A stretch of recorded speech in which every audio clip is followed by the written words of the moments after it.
Shabbat Shalom, everybody. It's Rabbi Stephen here, Rav Shmuel ben Yehoshua, Rashbi still in the house, as are we all. Okay, so Shabbat Shalom and happy new month, happy Rosh Chodesh. We are now in the month of Sivan.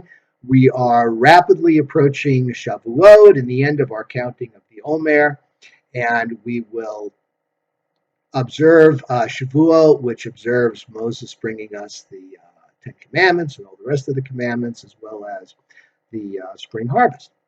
So, a couple of things before we get started with this week's portion. First of all, for those of you that joined us on Saturday, thank you so much. Thank you for joining us. Thank you for letting us join you.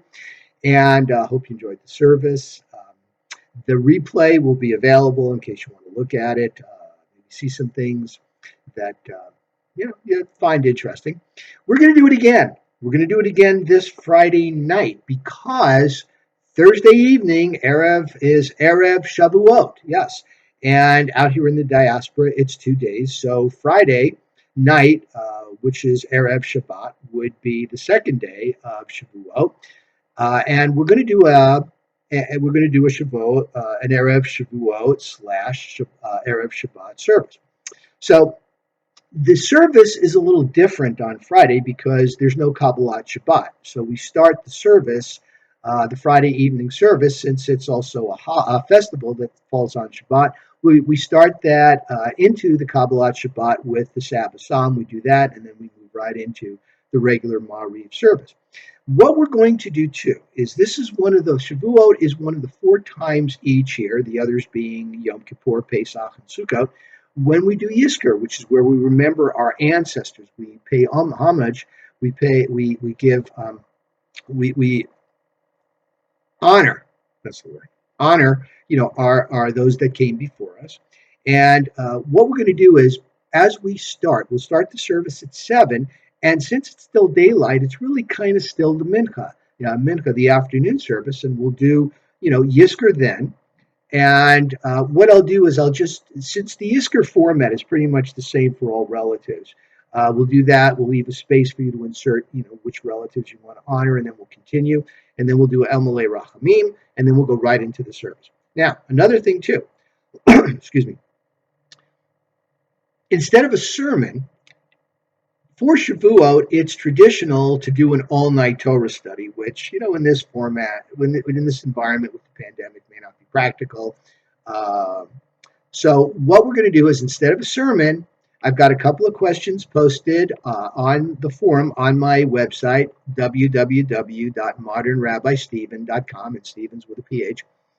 And if you have a question, there's something about the Torah that you're confused about, or you want to know more, or you just want to maybe don't understand something, you don't agree with it, whatever it is, put it down if you'd like. I've got a couple of questions there as a kind of a fallback in case people are just, I can't think of anything, or let's hear what you, Rabbi, have to say. Then we'll do it that way, and that's okay.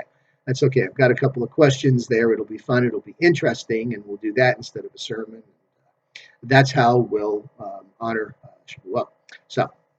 Okay, so let's discuss this week's portion, Naso, which is the second portion of the book of Numbers, Bamidbar, in the wilderness. So before, we've talked about they did a census for the various tribes, the different people in the tribes. Now we start this portion. They do a census for the Levites, the different clans that are responsible for carrying around the various parts of the tabernacle, be it the holy artifacts, the laver on the altar and the menorah, or be it the curtains, or be it the poles and the tent pegs, and what have you.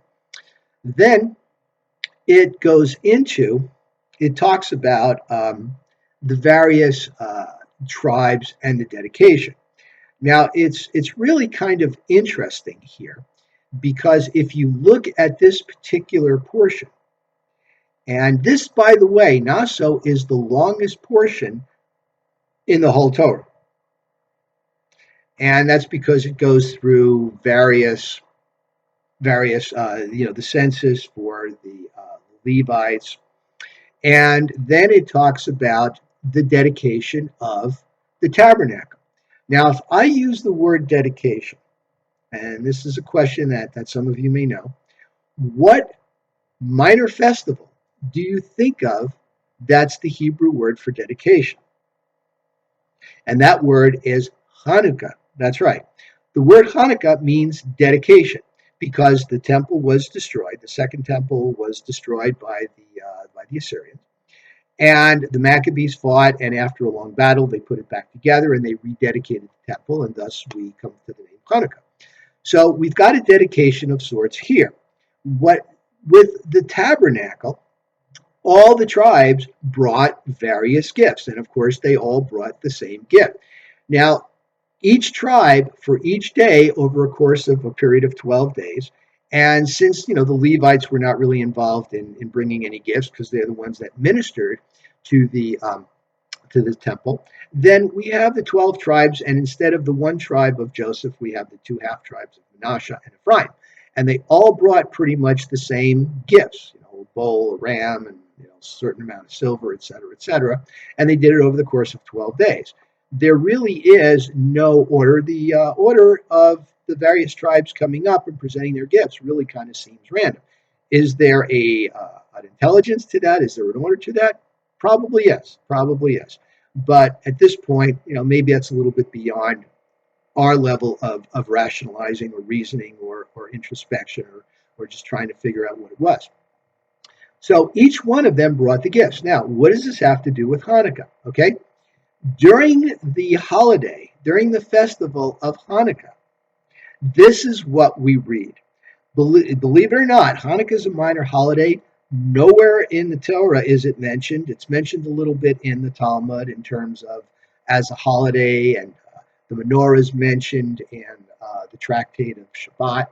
But really, Hanukkah is a minor holiday, and yet, each day of Hanukkah, of the 8 days of Hanukkah, we have a Torah reading, which is really only found in the festivals, the Raglayim, the pilgrimage festivals of Passover during the intermediate days of Passover and during the intermediate days of Sukkot. This is, we have Torah readings.